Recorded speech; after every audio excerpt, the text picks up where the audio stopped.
राजा हो, रंक हो, चोर हो या कोई साहूकार, एक बात को लेकर सभी एक समान चिंतित दिखाई देते हैं, और वो है संतान का भविष्य।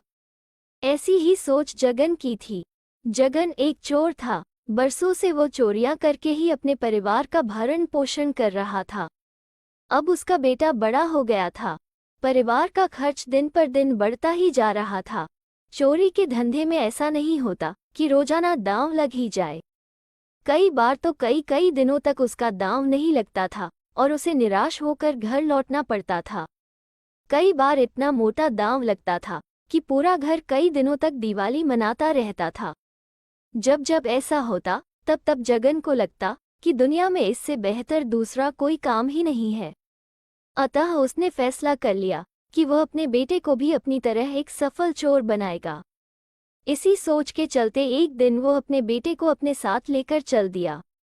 रास्ते में उसने समझाते हुए कहा, देखो बेटा, अब हमारे परिवार का खर्चा बहुत बढ़ गया है, इसलिए मैं चाहता हूँ कि अब तुम भी धंधे में मेरा हाथ बटाओ। अगर तुमने सही तरीके से मेरे काम को सीख लिया तो हमारी कमाई तो बढ़ेगी ही और घर में खुशहाली भी आएगी।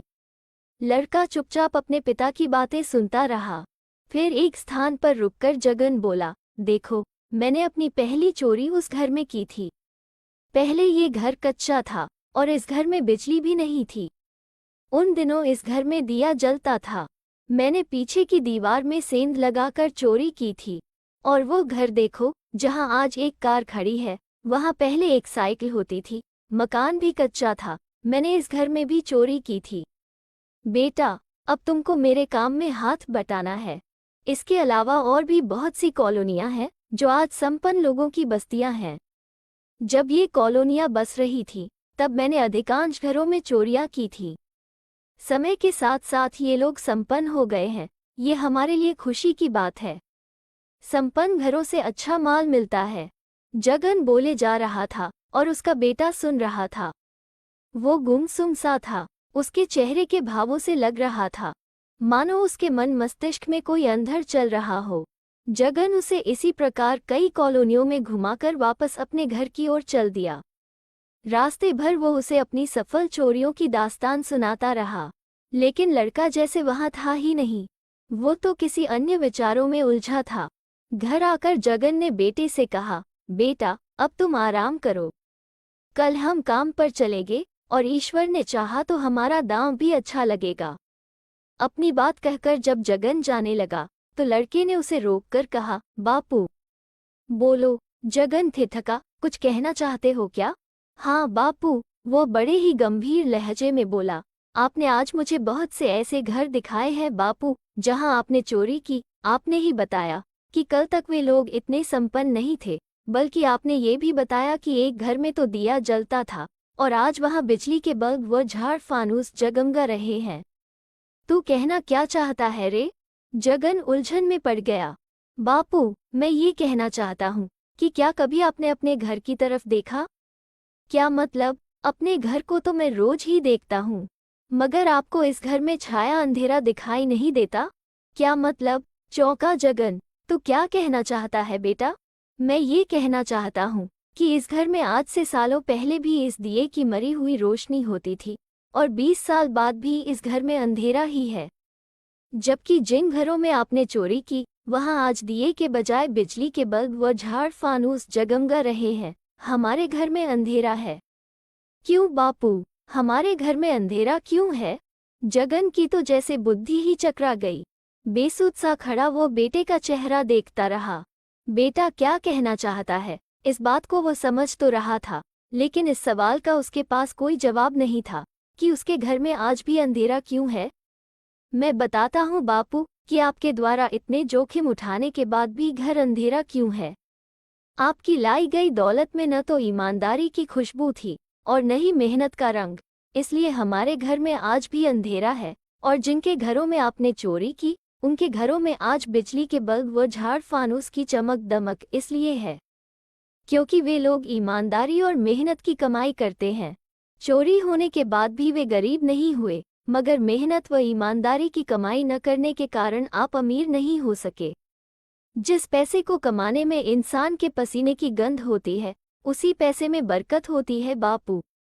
हराम के अरबों खरबों रुपए भी आदमी को वो सुख चैन नहीं दे सकते जो ईमानदारी की एक पाई पाकर उसे मिलता है।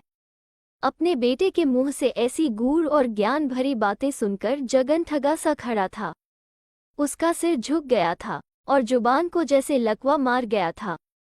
एक क्षण रुकने के बाद बेटा पुनः बोला, अब आप चाहते हैं कि मैं भी आपके रास्ते पर चलूं? इसका मतलब तो यही हुआ बापू कि आप चाहते हैं कि न सिर्फ मैं बल्कि हमारी आने वाली पीढ़ियां भी इस अंधेरे से जूझती रहे।